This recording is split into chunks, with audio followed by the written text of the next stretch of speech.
صاحب السمو وزير الشؤون الدينية الأستاذ الحصري،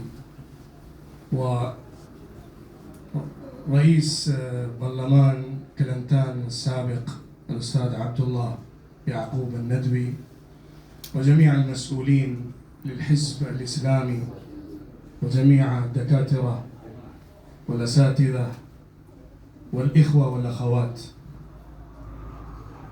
هذه فرصة سعيدة ميمونة يسرها الله سبحانه وتعالى لنا أن نحضر عندكم في هذا الشهر الميمون، شهر ربيع الأول، شهر ولادة النبي صلى الله عليه وسلم، ونسعد بالاستماع إليكم والكلام معكم والحديث إليكم حول أفضل بشر ولد في الأرض، النبي محمد صلى الله عليه وسلم.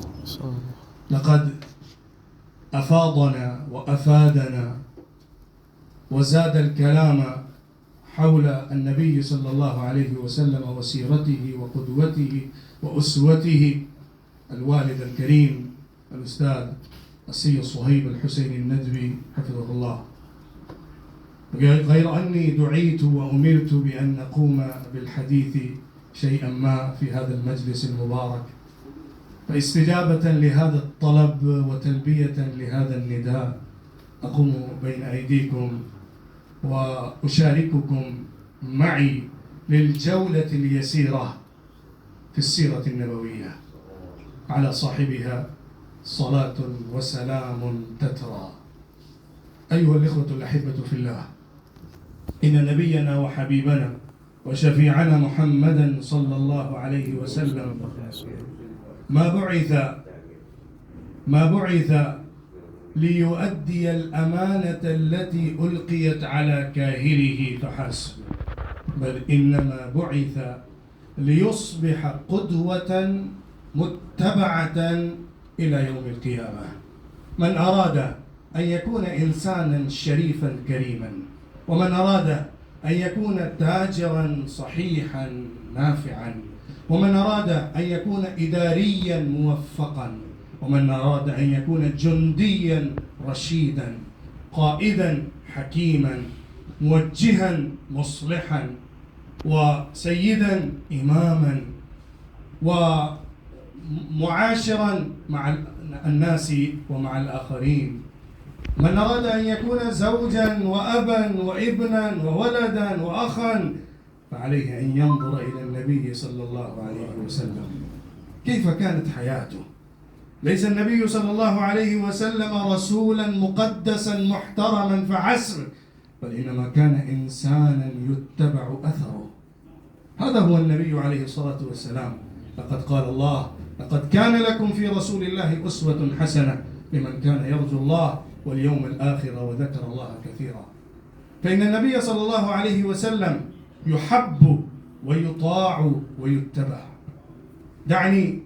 دعوني اسمحوا لي أن نشرح شيئا ما عن هذه الكلمات الثلاث: المحبة والطاعة والاتباع. هذه هي الأمور التي ذكرها الله سبحانه وتعالى في القرآن، وبين النبي صلى الله عليه وسلم في أحاديثه من حقوقه. إن أعظم حق على كل مؤمن يؤمن بالله ربا وبالرسول محمد صلى الله عليه وسلم نبيا ورسولا أن يحب النبي صلى الله عليه وسلم ويتبعه ويطيعه. فإن محبة النبي صلى الله عليه وسلم تقترن بمحبة الله، فإن الله سبحانه وتعالى قد قال في سورة آل عمران: إن كنتم تحبون الله فاتبعوني. سأتكلم عن الاتباع تاليا، ولكني أستشهد من هذه الآية حب الله. حب الله سبحانه وتعالى يقترن بمحبة النبي عليه الصلاة والسلام. وإن النبي صلى الله عليه وسلم قال في أحاديثه الشريفة عدة مرات: من كان يؤمن بالله ورسوله فيقول كذا ويفعل كذا وكذا، يقرن محبته بمحبة الله سبحانه وتعالى.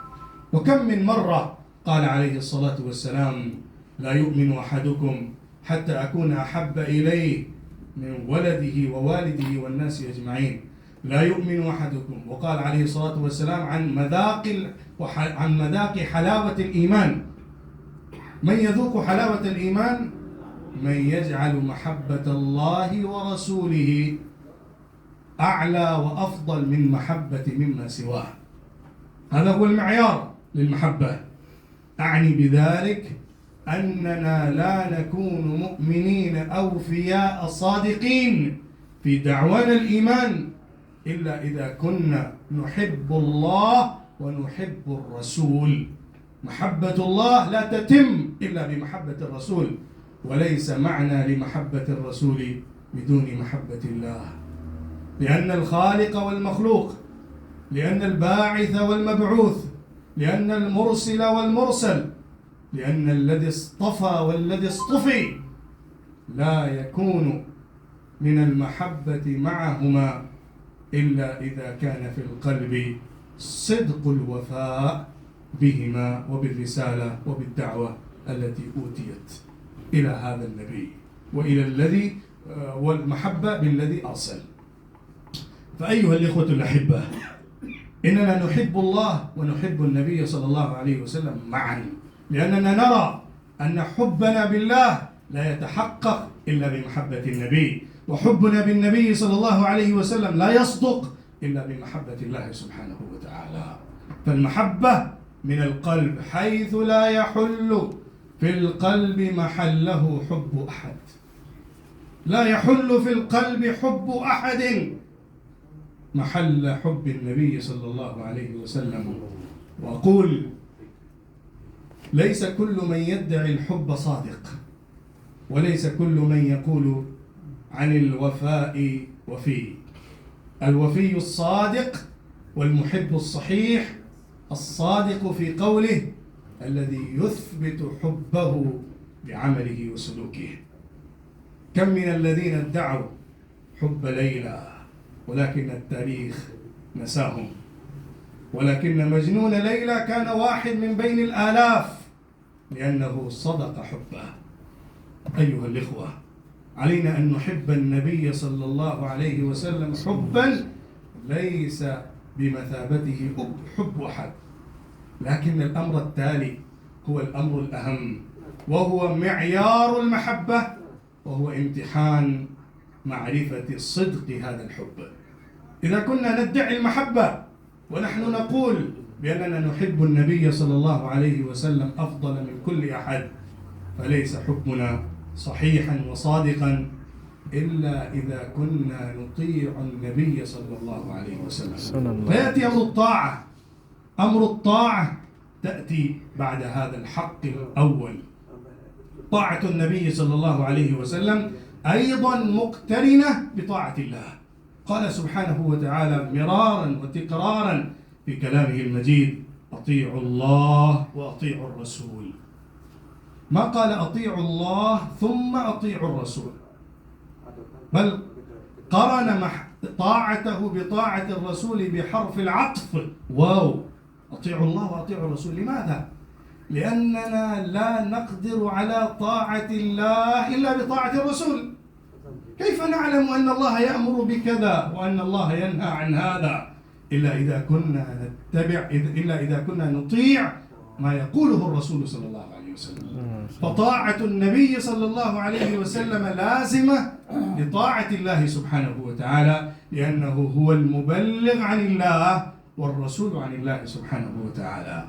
والطاعة أيها الأحباب في الأمور القانونية، في الشريعة، في الأحكام، في الأوامر والنواهي: افعل كذا، لا تفعل كذا، هذا يجب عليك، هذا يكره عليك، هذا يحرم عليك. كما يكون أصحاب القانون وأصحاب البرلمان يستعملون تعبيرات قانونية من الأوامر والنواهي: هذا جائز، هذا حلال، هذا حرام، هذا مكروه، هذا يجوز، هذا لا يجوز، هذا صحيح، هذا غير صحيح.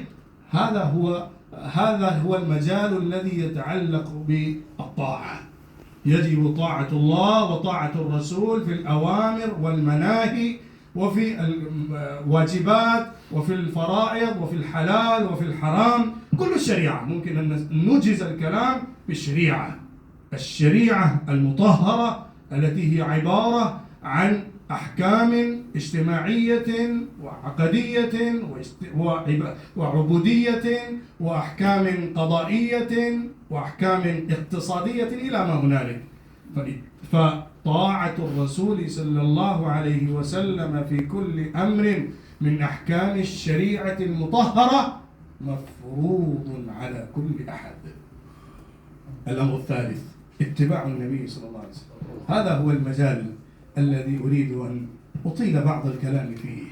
بالمناسبة، اتباع النبي صلى الله عليه وسلم لا يعني استحلال الحرام واستحرام وأخذ الحرام حراما كما أخذ من النبي صلى الله عليه وسلم فحسب. إن الاتباع لا يعني إلا اقتفاء الأثر ووضع القدم على قدم الماشي قبلك. أن تتبع النبي صلى الله عليه وسلم يعني أن تشوق وتحن وكذلك تحنو إلى معرفة كل سلوكي من سلوكيات النبي صلى الله عليه وسلم، وإلى كل أثر من آثار النبي صلى الله عليه وسلم، وإلى كل حركة من حركات النبي صلى الله عليه وسلم. كيف كان يأكل، كيف يشرب، كيف يجلس، كيف يتحدث، كيف يلبس، وكيف يتكلم، إلى ما هنالك من الأعمال العادية. إذا كنت بدأت تتبع النبي صلى الله عليه وسلم حبا ووفاء بالنبي صلى الله عليه وسلم إلى هذا الحد فأنت محب صادق. دعني أذكر لكم مثالا لعبد الله بن عمر رضي الله عنه، من أعظم المحبين بالنبي صلى الله عليه وسلم ومن كبار المتبعين بسنن النبي صلى الله عليه وسلم، حيث كان يجلس على مكان جلس فيه النبي صلى الله عليه وسلم بنية أو بغرض بحاجة الاستنجاء في السفر إلى مكة المكرمة في الحج. فكان عبد الله بن عمر رضي الله عنه من غير حاجة إلى الاستنجاء والبول يجلس في هذا المكان اتباعا لسنة النبي صلى الله عليه وسلم. هذا هو الحب الصادق، الحب الوفي، اتباع النبي صلى الله عليه وسلم في كل شأن من الشؤون العادية ومن الشؤون التي تتخذ في الحياة من دون تشريع من النبي صلى الله عليه وسلم. فحب النبي صلى الله عليه وسلم وطاعته ثم اتباع النبي صلى الله عليه وسلم في كل شبر من شبر حياته، وفي كل أثر من آثار حياته، وفي كل سلوك من سلوكياته، وفي كل عادة من عاداته، وفي كل عمل من أعماله الطبيعية. هذا هو المعيار الصادق الصحيح للوفاء بالنبي صلى الله عليه وسلم. وإلا إذا جاء ربيع الأول وذكر النبي صلى الله عليه وسلم فهناك كثير من الاحتفالات، وهناك كثير من الجلسات، وهناك برامج وكذلك مهرجانات كبيرة نراها ونشاهدها في كل العالم، لا بأس بها في حب النبي صلى الله عليه وسلم، ولكن هذا الحب ربما يعود ويبوء بالضرر إلينا وبالجزاء السيء عند الله سبحانه وتعالى إذا لم نفي بحق هذا الحب. وكان هذا الحب مخالفة لاتباع النبي صلى الله عليه وسلم وخلافا لأوامر النبي صلى الله عليه وسلم، فهذا الحب ليس إلا طعنا في النبي صلى الله عليه وسلم. فكيف بك أيها الأخ إذا كنت تدعي الحب بوالدك وأنت تخالفه وتعصيه خارج البيت؟ من يقول لك أنت وفي وأنت صادق في محبتك وودك بوالدك؟ إذا كنا ندعي حب النبي صلى الله عليه وسلم هذا واجب علينا، هذا حق علينا، هذا لازم علينا، لابد من الإعلان الصريح أننا نحب النبي صلى الله عليه وسلم. ولكن كيف نحب؟ نطبق حياة النبي صلى الله عليه وسلم على حياتنا، نطبق شريعته على كل أعمال من أعمال حياتنا، ونطبق الدين الذي جاء به النبي صلى الله عليه وسلم في مجتمعاتنا. عندنا اختلافات أو عندنا مخالفات للشريعة في المهرجانات أو في المراسم وفي البرامج، وندعي فيها محبة النبي صلى الله عليه وسلم، فلا نكون أصدقاء ولا نكون صادقين في ذلك. أيها الإخوة، لا أريد أن أطيل عليكم بعد هذا، فقط أوجز الكلام في الأخير ببيان الخلاصة لما قلت. كل يدعي حب النبي صلى الله عليه وسلم لأنه مسلم، وإن لم يفعل فليس بمسلم، لأن هذا من أهون الواجبات على مسلم أن يقول إني أحب النبي صلى الله عليه وسلم. ولكن محبة النبي صلى الله عليه وسلم يا إخواني ليست سهلة وميسورة. ممكن أن ندعي باللسان ويكتفي أداء حق محبة النبي صلى الله عليه وسلم. يجب أن نثبت هذا الحب بطاعة النبي صلى الله عليه وسلم في كل الشريعة، وباتباع النبي صلى الله عليه وسلم في كل حياته وأعماله وسلوكياته وأخلاقه. هذا هو المعيار الذي وضعه الله سبحانه وتعالى من فوق 7 سماوات لمحبته بنفسه، فكيف بمحبة النبي عليه الصلاة والسلام؟ وهذا هو المعيار الذي بينه النبي صلى الله عليه وسلم لصحابته رضوان الله عليهم أجمعين.